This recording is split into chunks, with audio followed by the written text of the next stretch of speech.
नमस्कार, मी रुशाली यादव सारंग। या बुलेटिनमध्ये आता आपण बातम्या विस्ताराने पाहणार आहोत। बुलेटिनच्या सुरुवातीला आजच्या दिवसातली मोठी बातमी। विधान परिषदेच्या पदवीधर आणि शिक्षक मतदारसंघामध्ये आज मतमोजणी होणार आहे। मुंबई पदवीधर आणि शिक्षक मतदारसंघ, कोकण पदवीधर तसंच नाशिक शिक्षक मतदारसंघामध्ये आज मतमोजणी होतीये। अनिल परब, निरंजन डावखरे, किरण शेलार यांच्यासह अनेकांची प्रतिष्ठा पणाला लागलेली आहे। मुंबई शिक्षक मतदारसंघामध्ये 5 उमेदवार रिंगणामध्ये आहेत। मुंबई पदवीधर मतदारसंघामध्ये प्रमुख लढत आहे ती म्हणजे शिवसेना ठाकरे गट विरुद्ध भाजप। कोकण पदवीधर मतदारसंघामध्ये भाजप विरुद्ध काँग्रेस अशी लढत जी आहे ती पाहायला मिळतेय, तर नाशिक शिक्षक मतदारसंघामध्ये चौरंगी लढत पाहायला मिळतेय।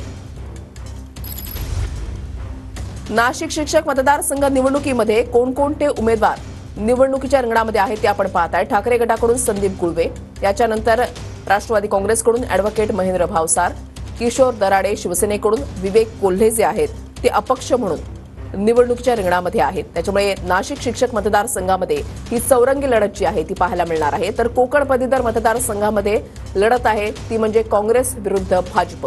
काँग्रेसकडून रमेश कीर आणि भाजपकडून निरंजन डावखरे हे निवडणुकीच्या रिंगणामध्ये उतरलेले आहेत। मुंबई पदवीधर मतदारसंघ निवडणूक या ठिकाणी ठाकरे गटाकडून अनिल परब आणि भाजपकडून किरण शेलार यांच्यामध्ये लढत जी आहे, टफ फाईट जी आहे ती पाहायला मिळतेय।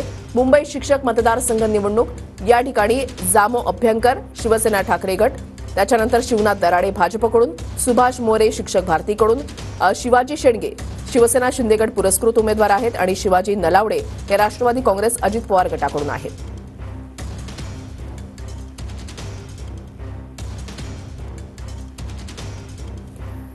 आपल्याला अपडेट जाणून घ्यायचे आहेत, तर नाशिकमधून आमचे प्रतिनिधी आहेत चंदन पुजाधिकारी आणि नवी मुंबईमधून निवृत्ती बाबर आमचे प्रतिनिधी आमच्या सोबत आहेत। त्यांच्याकडून अधिक अपडेट्स जे आहेत ते जाणून घेणार आहोत। सुरुवातीला जाऊयात नाशिकमध्ये।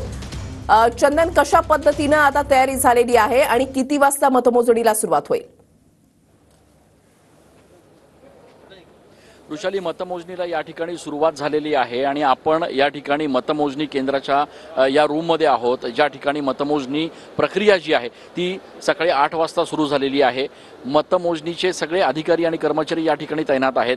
जवळपास 30 टेबल या ठिकाणी लावण्यात आलेले आहेत आणि या 30 टेबलवर 180 कर्मचारी जे आहेत ते या ठिकाणी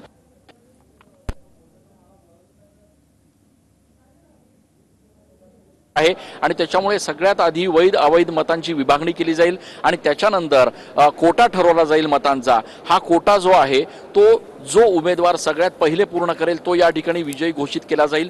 पहिल्या पसंतीच्या मतांची पहिले मोजदाद केली जाणार आहे। या पहिल्या पसंतीच्या मतांमध्येच जर एखादा विजयी उमेदवार घोषित झाला तर पुढच्या मतमोजणीची प्रक्रिया करायची आवश्यकता पडणार नाही। मात्र तसं झालं नाही तर मात्र पुढच्या दोनही फेऱ्या ज्या आहेत त्या या ठिकाणी होणार आहेत आणि त्याच्यामुळे एकूणच या संपूर्ण क्लिष्ट मतमोजणी प्रक्रियेमध्ये नेमका निकाल कोणाच्या बाजूने लागतो हे बघणं महत्त्वाचं ठरणार आहे।